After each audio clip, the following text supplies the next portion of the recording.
Let us all pray.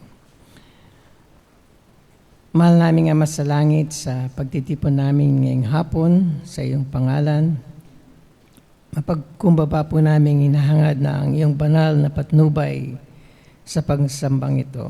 Habang naririnig at natututunan namin ang iyong pangangaral mula sa iyong salita, turuan mo ang bawat isa na ang aming puso ay magabayan mo at ang bawat saloobin namin ng iyong karunungan. Naway madama namin ang iyong presensya sa bawat salitang maihahayag. Magtiwala kami sa iyong walang hanggang karunungan. Dalangin namin ang iyong patnubay at gawin mo sa aming mga puso na tumugon ng may pananampalataya, pagsisisi at pagtitiwala sa iyo. Gayun din, Panginoon, idinadalangin ko na naway bigyan mo ko ng lakas upang matapat at makatotohanan kong ipangaral ang iyong banal na salita.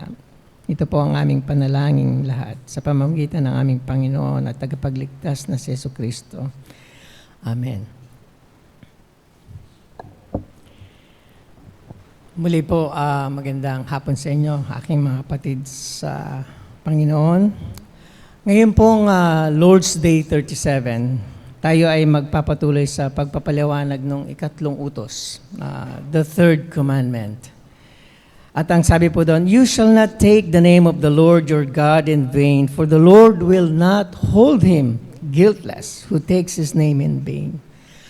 Habang doon sa Lord's Day 36, naman ay natuturo sa atin na hindi maaaring gamitin ang pangalan ng Panginoon sa walang kabuluhan sa pamamagitan ng blasphemy or yung tinatawag na pag-aabuso sa pangalan ng Panginoon. Ngunit sa halip ay maaari lamang nating gamitin ang kanyang pangalan with fear and reverence. At dito naman sa ating pag-aaral ngayong hapon po, Lord's Day 37 focuses on one aspect of the third commandment, on the matter of swearing oath o yung panunumpa. Maaaring may dahilan tayo upang magtaka kung bakit inilaan ng mga writers ng catechism ang isang Lord's Day o buong Lord's Day sa usapin lamang ng panunumpa. Bakit po kaya? Because oath-taking is not a controversial subject para sa ating kasalukuyang kapanahunan. At marami sa atin ang hindi na gaanong pinag-iisipan o iniisip ang mga bagay na ito. Pero, in the time of Reformation, things were different. Iba po ang pananaw noon ng mga panahon ng mga reformadong tao. Sa isang banda nung panahon na yon, naroon yung mga Anabaptists. I'm not sure if you're familiar with that, but one of them, Anabaptists, who thought that you may never swear, sabi pong doon, an oath at all. They point, doon sa binasa kanina ni Elder Justin na Matthew chapter 5, verse 33 to 37, yung sinasabi po doon ng ating Panginoon, "Do not swear at all, but let your yes be yes and no be no, for whatever is more than that is from the evil one." Yun po yung batayan ng mga Anabaptists. At sa kabilang banda naman, ay naroon yung mga Roman Catholics. This is the time of the Reformation. Kaya yung dalawang reference ng churches na yun ang ating pinag-uusapan. Who swore many times, o many oaths, yung mga Roman Catholics, and did not just call upon the name of the Lord, but also swear or swore by the saints or other things. Ngunit, ang usapin po ng paggawa at pagtupad sa isang panunumpa ay malaking concern to the people of the Reformation. Kaya nga ang mga Roman Catholics accused many Reformed believers during their time with breaking the vows they had previously made in the name of the Lord. Maraming tao ang inakasuhan nila, tulad halimbawa ni Martin Luther, ang nanumpa sa Panginoon na maging monk siya. Hindi siya magkaroon o hindi siya magpakasal at hindi mag-asawa o gumawa ng katulad ng mga panata. Pero dahil hindi na sila bahagi ng simbahan ng Rome Romano Katoliko, ay ibinasura na nila ang mga panata na iyon, yung sinabi ni Martin Luther. At dahil doon, ay nakusahan sila ng mga Roman Catholic na di paggalang sa pangalan ng Diyos. And so, sa Lord's Day 37, na ating pagbubulay-bulayan was largely written to give a biblical response doon sa mga challenges raised by both Anabaptist at saka yung Roman Catholic in the time of Reformation. So, sa ngayon, ang tanong kung ano ang naayon sa batas na panunumpa at kung kailan at papaano maaring gawin ang gayong panunumpa is no longer cause for discussion or dispute among us nowadays. Na-encounter niyo ba sa discussion yung dispute about oath-taking? O maaaring iba. And yet, the biblical teachings that we find concerning the oath in Lord's Day 37 ay mabuting matutunan po natin. Dahil sa kasalukuyan, the oath has by and large lost its sacredness. Hindi na ito masyadong binibigyan ng toon. And a godly fear for the name of the Lord is often lacking na. Kadalasan, our yes is no longer yes. Or yung ating no is no longer no. At ang marami sa mga bansa, no longer links yung honesty and truth sa pagsasalita sa karangalan ng ating Panginoon. But the Bible tells us that we should honor our Lord in our saying or in our oath. So, sa umaga pong ito, I will be delivering a sermon to you, the Word of God concerning oath. Under the following theme na nasa inyo pong mga bulletin, protect the honor of God's name through the right use of oath. At may 2 puntos lang po tayong pagbubulay-bulayan. Una po doon, the need for oath. Pangalawa, yung significance of the oath. Okay po? 2 bullet points lang naman po siya. Tayo po ay magsimula sa unang puntos. The need for the oath o ang pangangailangan para sa panunumpa. Sa pag-take po ng oath is a solemn and a serious undertaking. Do you believe in that? Ito ay gaya na ipinapaliwanag gaya ng ipinapaliwanag po dun sa question and answer 102 na binasa po ni Elder Justin kanina doon sa Catechism. Sabi po doon, a legitimate oath means calling upon God as the one who knows my heart, to witness to my truthfulness, and to punish me if I swear falsely. Di nga ba ginagawa natin ang mga ganong mga panunumpa in the form of vows dito po sa ating simbahan? During our profession of faith, when we make or in the wedding vows, when we say I do, when we say I do at the baptism font, lahat po tayo nag-say ng I do. O kung merong mga kalalaki na ma-ordain for the special office ng minister, deacons, and elders, we do say I do. Sa ganong mga pagkakataon ay gumagawa tayo ng ating mga pangako sa harapon po ng ating Panginoon at sa congregation. So this kind of promises, we have the character of oath. Klaro po yun? Okay. But it is special also, o special din po yung oath in the sphere of government of the land, na kung saan tayo ay tinatawag na gumawa ng mga panunumpa, kung saan kayo ay tahasang tumatawag sa pangalan ng Panginoon. Paano po yun?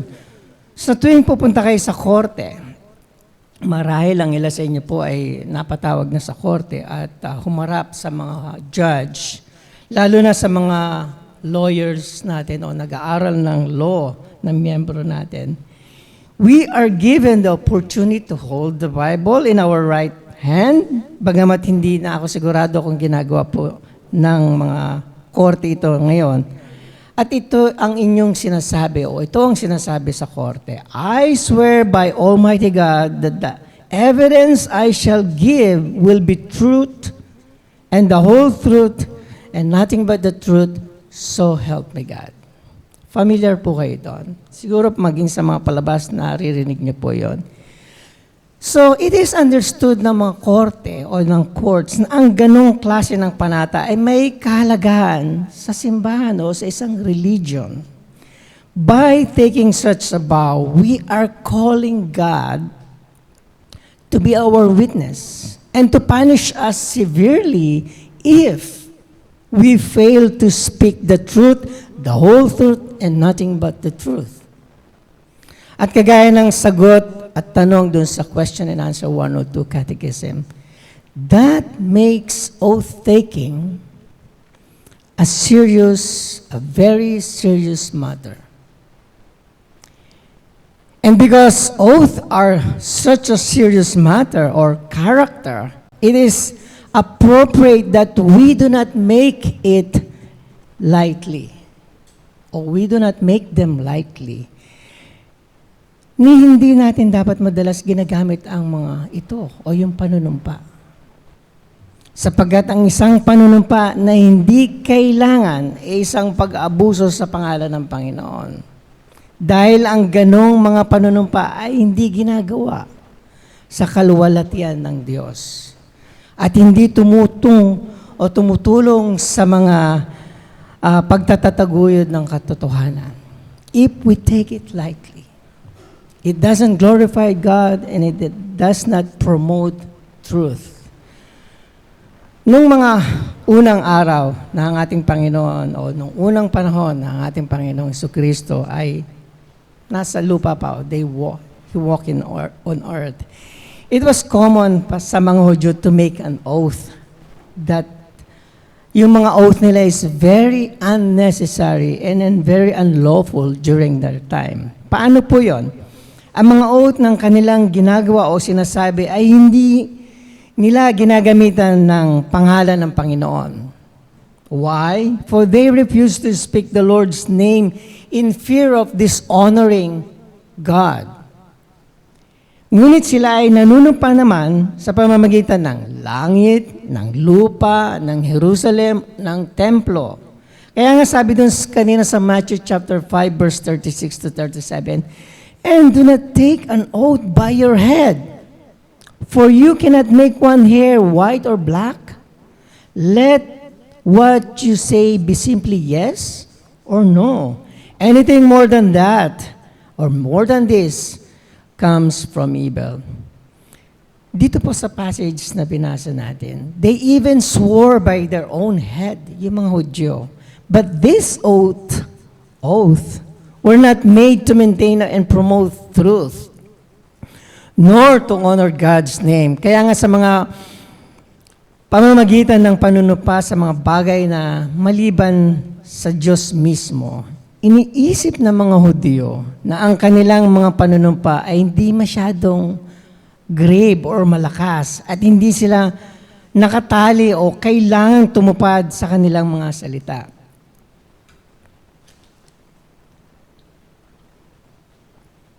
Kaya nga, sa kontekstong iyon, ay ipinopoint ng ating Panginoong Jesucristo that such reasoning is hypocrisy.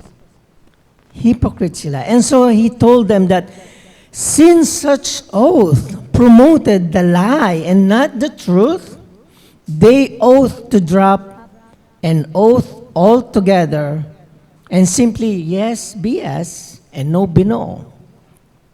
Ngunit nang sabihin ng ating Panginoon Jesucristo ito sa mga Hudyo na huwag manumpa, ito naman ay hindi niya ipinagbabawal na tamang paggamit ng panunumpa. In fact, the rest of the Scripture commands us the right use of the oath.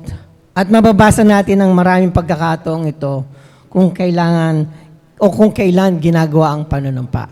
So, pinagbawal ng Panginoon sa mga Hudyo na huwag kayong manumpa, just let's say yes and be yes and no be no. Pero hindi niya pinagbabawal ang panunumpa. In fact, sabi ko nga, sa Bible, napakaraming klase ng pagsasalita ng panunumpa, which we have to walk through. Kagaya halimbawa sinabi doon sa Deuteronomy chapter 10 na binasa rin po natin kanina. Si Moses, kinuman niya yung mga people of Israel. Sabi niya po doon, "You shall fear the Lord your God. You shall serve Him, and to Him you shall hold fast and take oath in His name." To take a lawful oath was commanded by Scripture, and such oath were made by the saints both sa Old Testament at saka sa New Testament.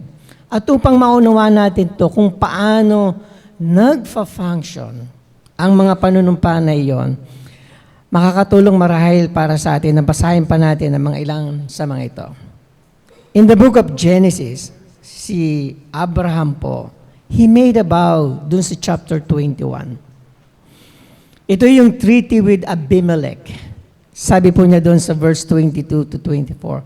At the time of Abimelech and Phicol, the commander of his army, said to Abraham, "Go, God is with you and in all that you do. Now therefore, swear to me here by God that you will not deal falsely with me, or with my descendants, or with my posterity, but as I have dealt kindly with you, so you will deal with me with the land where you sojourn." And Abraham said, "I will swear." Further, dun din po sa Genesis, dun naman po sa chapter 21, Jacob swore an oath sa kanya pong binan na si Laban. At sinabi po niya doon sa verse 51 ng chapter 31, "Then Laban said to Jacob, See this heap and the pillar, which I have set between you and me. This heap is witness, and the pillar is a witness, that I will not pass over this heap to you, and you will not pass over this heap and this pillar to me to do harm. The God of Abraham and the God of Nahor, the God of their father, judged between us." So Jacob swore by the fear of his father Isaac. From the context po, kaya sinabi niyang Jacob swore with the fear of his father Isaac. Yung context na in particular sa Genesis 31 verse 42. The fear of his father Isaac is clearly a reference to swearing an oath in the name of the Lord. Makikita po natin yan dun sa verse 42 ng Genesis 31. Sabi po dun, "If the God of my father, the God of Abraham, and the fear of Isaac had not been on my side, surely now you would have sent me away empty-handed." So yun po yung context noon. At kaya sa pamamagitan ng isang panunumpa, si Abraham at si Jacob made a solemn promise na ang salitang kanilang binigkas o sinabi ay mapagkakatiwalaan po. Trustworthy. Ganun din po yung similar vows na makikita natin dun sa Joshua chapter 9. Ito naman po when the Jebusites came to Joshua at sa mga tao ng Israel. At doon ay niloko sila. Joshua and the leaders of Israel then swore an oath, promising not to harm the Jebusites. This vow, o ito pong pangako na ito, was made hastily, sa madali ang panunumpa, to their hurt. But even after they discovered that they have been tricked o naloko sila ng mga Jebusites, they upheld their vows rather than dishonor the name of the Lord. Sabi po nila ni Joshua at mga Israel dun sa Joshua 9 verse 19, "But all the leaders said to all the congregation," dahil nga po nagoyo sila ng mga Jebusites, "We have sworn to them by the Lord, the God of Israel, and now we may not touch them."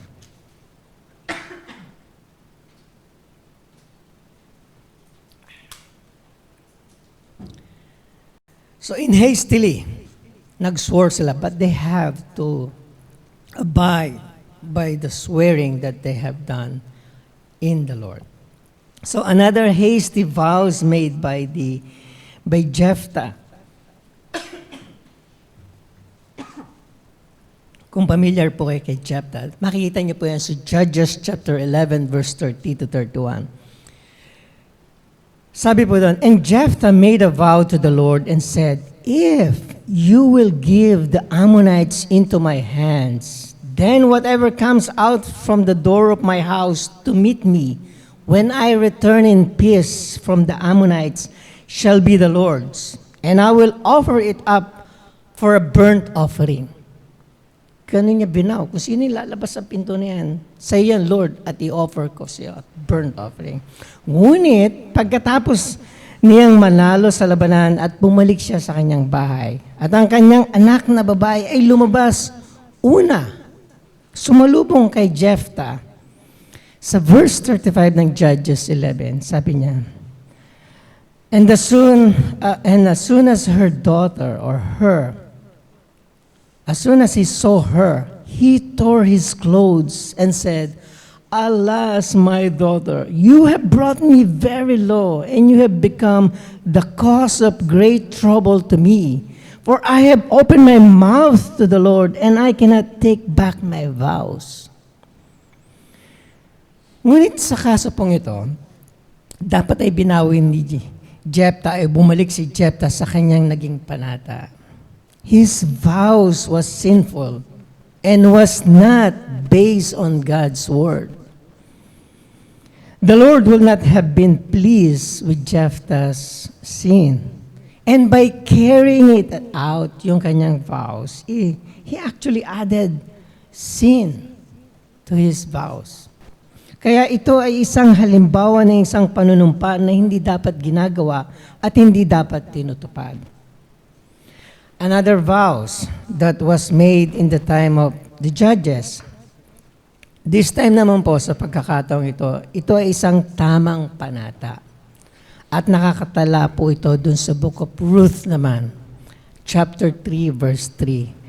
Ito ay nung panahon ng si Boaz ay nangako kay Ruth that he would perform the duty of a kinsman redeemer to her if her other relatives refused to do so. Sinabi na Boaz kay Ruth sa verse 13, chapter 3. Remain tonight, and in the morning, if he will not redeem you, or if he will redeem you, good. Let him do it. But if he not willing to redeem you, then as the Lord lives, I will redeem you. Lie down until morning. Ang ilan sa mga oath o panata are also recorded dun po sa Book of Samuel. Makikita natin, for instance, dun sa 1 Samuel chapter 24, verses 21 to 22. Sinabi na Saul kay David, swear to me therefore by the Lord that you will not cut off my offspring after me, and that you will not destroy my name out of my father's house. And David swore to Saul. Then Saul went home, but David and his men went up to the stronghold.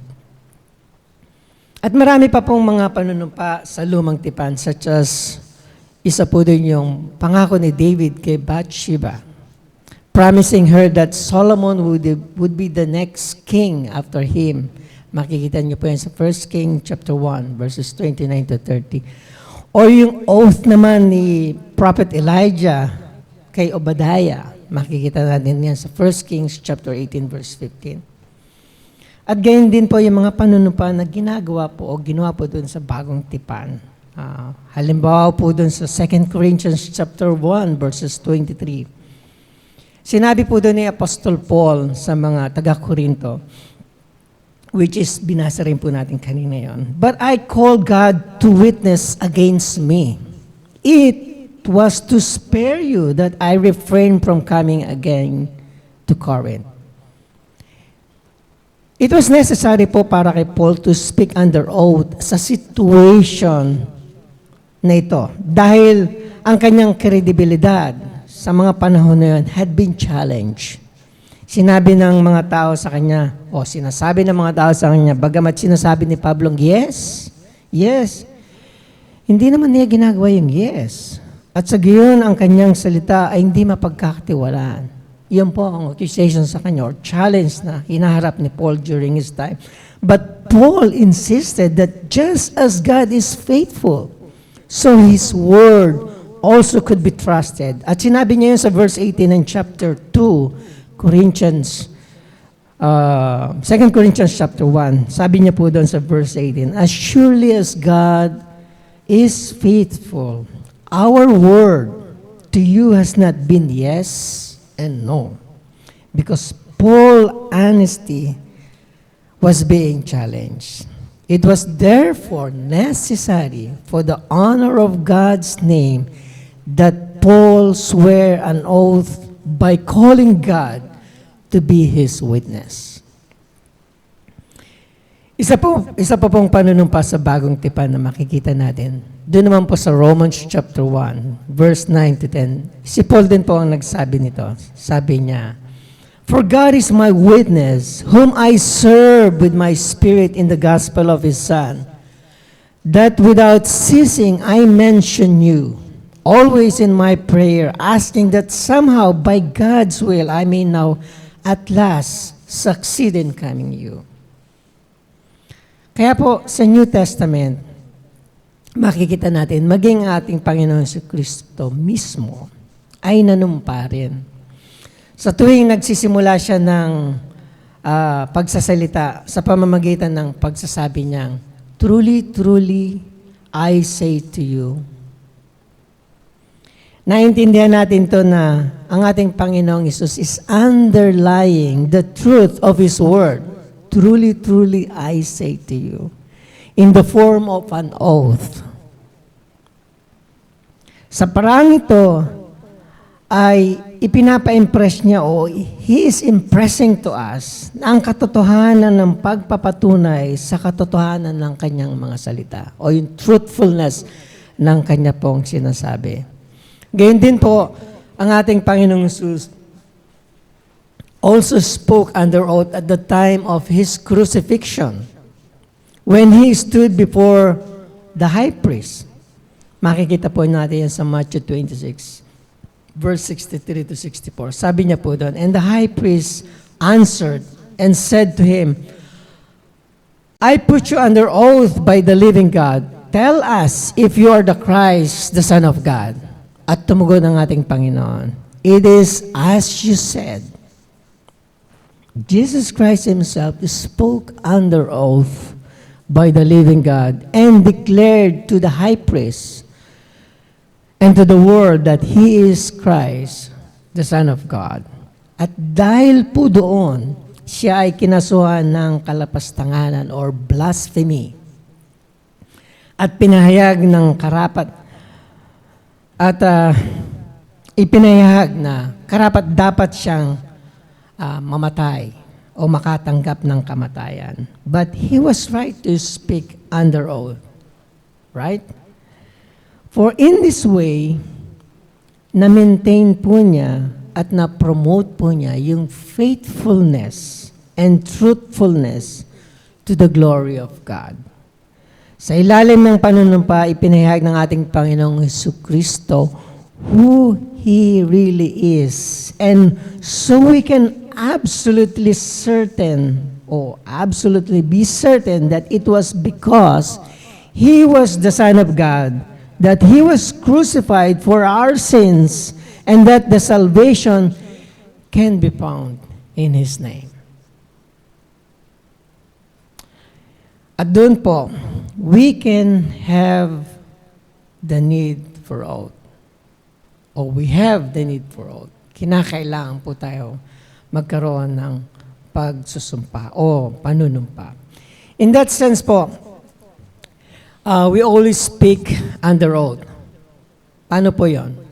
Every time na magsasalita tayo, as if we are always under oath. Sapagat sa bawat salita na ating sinasabi, ay sinasalita natin sa harap ng Diyos. Paano? Ngunit kung Ngunit po kung kailangan pa rin na ang panunumpa so that we might declare the certainty, the things that are true, dahil po sa buhay na ito na puno ng kasalanan kung saan nagtatanong ang mga tao o tinatanong pa rin ng mga tao, ano ba yung katotohanan? At kadalasan ang kinukonclude ng mga tao, the truth is relative. It's important that oath must be used to proclaim the truth that is found in the God of truth. Ulitin ko po. The oath must be used to proclaim that truth is to be found in the God of truth. Dahil po ang ating Diyos ng katotohanan na tanging nakakaalam ng ating pong puso is calling us or has called us upon to bear witness to the truth so that by it His name might be glorified. And we can be assured na ang truth of a person word, hindi dahil siya ay laging tapat, ngunit dahil ang Diyos ay nagpapatotoo sa katotohanan. Kaya, blessings po, or it is a blessed privilege that we may swear under oath. Mindful of our sin and weakness and our need to be sure of what is true, ibinigay sa atin ng Panginoon ang kanyang pangalan upang patunayan ang katotohanan. And in His mercy, ang ating Panginoon does not only command us to use His name when making a lawful oath to maintain and promote the truth, but He has done the same. Siya rin po ay nagbigay sa atin ng pangako of the covenant under oath. Sinabi niya po doon sa Hebrews 6, verse 13 to 18. For when God made a promise to Abram, since he had no one greater by whom to swear, he swore by himself, saying, Surely I will bless you and multiply you. And thus Abram, having patiently waited, obtained the promise. For people swear by something greater than themselves, and in all their dispute, an oath is final for confirmation. So when God desires to show more convincingly to their heirs a promise, the unchangeable character of His purpose, He guaranteed it with an oath. Sabi dun sa verse 18, so that by two unchangeable things in which it is impossible for God to lie, we who have fled for refuge might have strong encouragement to hold fast to the hope set before us. Kung kaya nga po, yung oath is needed so that we might be convinced of what is true for the glory of God and the good of man. Oath is needed. Kaya doon po sa ating pangalawang puntos ng ating sermon, sabi naman po doon, yung significance ng oath. Ano po ba ang significance ng oath? The significance of oath is, gaya sa sinabi po doon sa katekismo na sa pamamagitan nito, o ng fidelity and truth can be maintained and promoted to God's glory and our neighbor's good. Paano ang katotohanan ito ay magbe-benefit ang ating pong mga kapitbahay at makakabuti sa kanila? Na kung saan ay iyong kanilang karangalan at reputation ay mabibigyan ng benepisyo. Bagamat ito ay may papaliwanag pa sa Lord's Day 43 kapag atin pong pinag-aralan na at isa na alang-alang yung commandment number 9 o utos pang-siyam na kung saan sinasabi doon, you shall not bear false witness against your neighbor. So doon pa po natin tatalakayin yun. Ngunit, paano yung oath o yung panunumpa ay nagbibigay kaluwalhatian sa Diyos? Paano po ito? Binasa natin po kanina dun sa Deuteronomy chapter 10, verse 20. Sinabi po doon, you shall fear the Lord your God, you shall serve Him and hold fast to Him, and by His name you shall swear. Ganon din ang parehong utos ay makikita natin kagaya ng nabanggit doon sa Deuteronomy 6, verse 30. Sabi po doon, it is the Lord your God you shall fear, Him shall serve, and by His name you shall swear. Kaya nga po ang paggamit ng pangalan ng Panginoon sa ating mga labi in the form of oath, every time na ibibigkas po natin. Therefore, it is an expression of our worship and our relationship with Him. It is because the Lord has redeemed us to be His people, that we are to fear the Lord, gaya ng sinabi po doon sa Deuteronomy 10, verse 12. Sabi po doon, and now Israel, what does the Lord your God requires of you?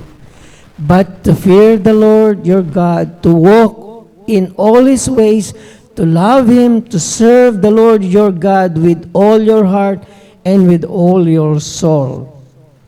And it is in that context na tayo ay tinawag upang gumawa ng ating mga panunumpa sa pangalan ng Panginoon.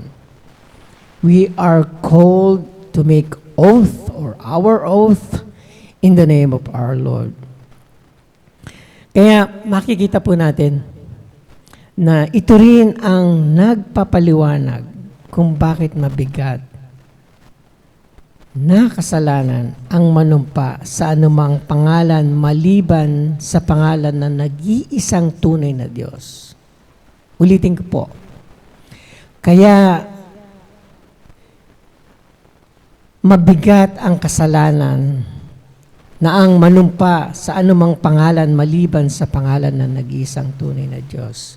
For in swearing an oath and calling the Lord as witness to the truth of what we say, we declare Him to be the one who both owns us and knows us.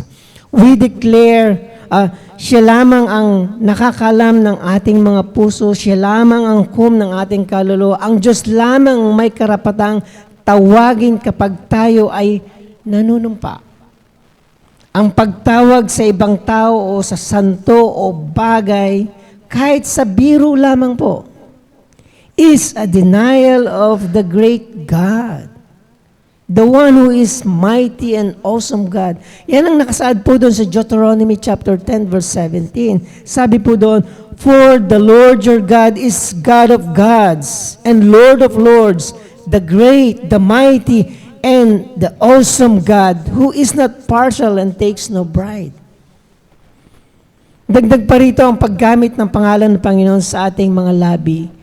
Saan nyo ng isang panunumpa ay hindi lamang isang patotoo sa katotohanan ng ating sinasabi, but it is a testimony to the truth of the Word of God.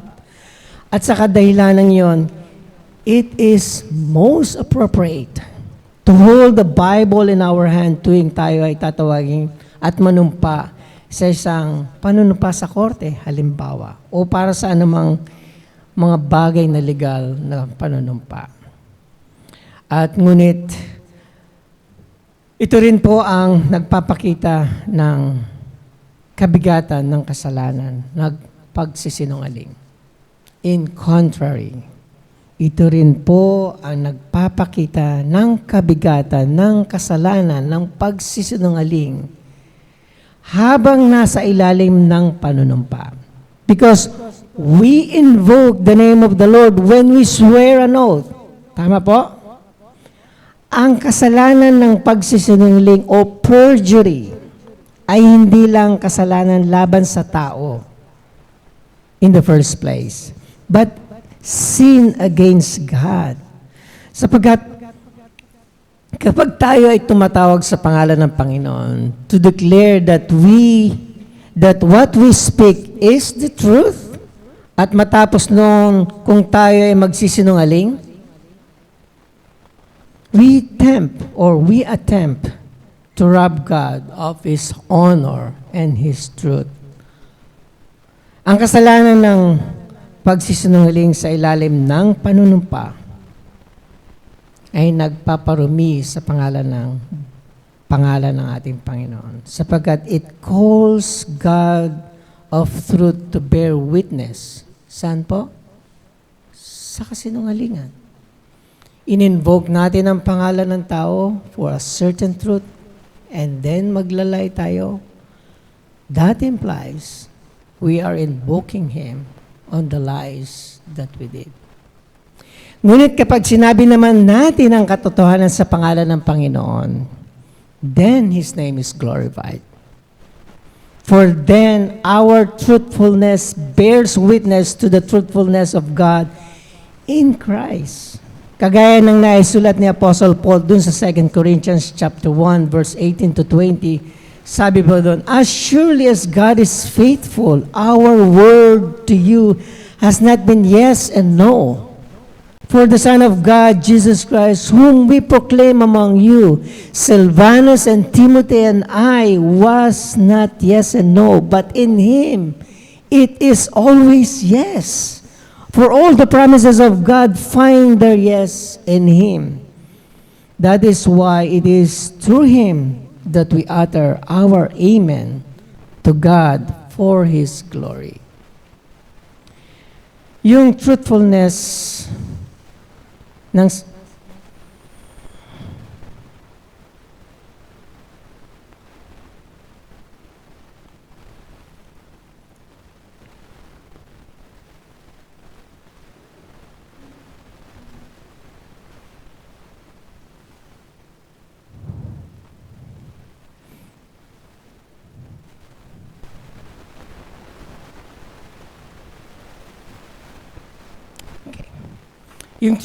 yung truthfulness po.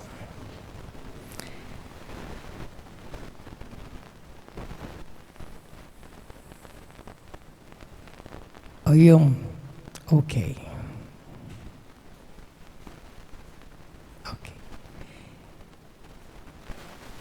Yung sinabi po ni Paul dito sa 2 Corinthians chapter 1 verse 18 to 20 is a trustworthy words na nanggaling po kay Paul ay isang patotoo ng pagiging trustworthiness ng salita ng Panginoon. At ang lahat ng pangako ng Diyos ay natupad kay Kristo. Kaya kay Kristo,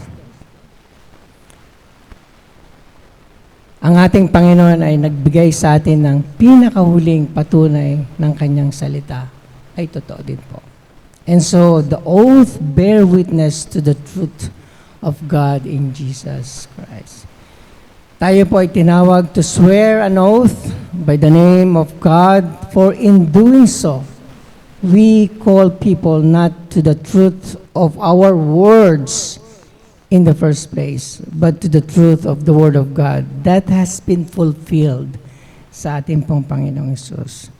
Sa pamamagitan ng panunumpa sa pangalan ng Diyos ay ipinapahayag po natin na ang ating Ama ay hindi Ama ng kasinungalingan, kundi ang Ama ng katotohanan. And it is in Him we speak the words of truth.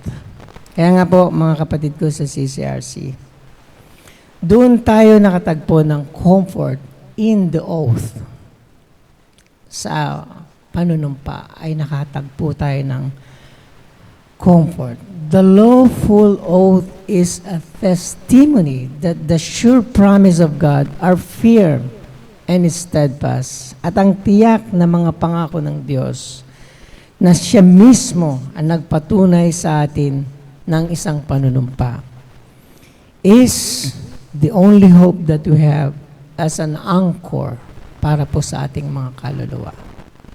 At kung papaano ang isang anchor o isang angkla na umahawak sa isang barko na matatag at steadfast, gayon din po ang ating di nagbabago, oath-bound promise ng Diyos na umahawak sa ating mga puso ng mahigpit kay Kristo Jesus at ang kaligtasan na nasa Kanya po. Our use of oath is a declaration of the hope we have in the unchanging nature and Word of God, and the oath He has sworn. His word is firm and steadfast. His oath is sure. At ngayon, si Jesus ay nasa langit para sa atin. As an oath-bound guarantee that we too, tayo rin po, will be there with Him. For all the promises ng ating Panginoon, in Him are yes. His word is true because God is true. Amen. Samahan niyo po akong muli, manalangin para po sa ating closing prayer. Aming Ama sa langit, kami ay nagpapasalamat sa katotohanan ng aming Panginoong Jesucristo, ang tiyak na pangako mo sa amin, na siya mismo ang nagpatunay sa amin sa isang panunumpa, ay ang pag-asa na mayroon kami bilang isang matatag na angkla para sa aming kaluluwa. Salamat aming Ama at pinakita mo rin sa amin kung papaano mo isinagawa aming kaligtasan sa pamamagitan ng iyong salita na matatag sapagkat tiyak ang iyong pangako. At ngayon ang aming Panginoong Hesus ay nasa langit para sa amin as an oath-bound guarantee that we too will be there with Him. Sapagkat ang lahat ng pangako mo sa amin na kay Kristo Jesus are all yes. Dahil ang kanyang salita ay totoo. Help us to delight in your truth and be conformed in the likeness of our Lord Jesus Christ. At maisapamuhay namin ang pagkakatawag mo sa amin na maging tapat sa bawat paggamit ng panunumpa na aming sasabihin at maisagawa namin ito alang-alang sa iyong banal na pangalan. Ito po ang aming panalangin sa pangalan ni Jesus. Amen.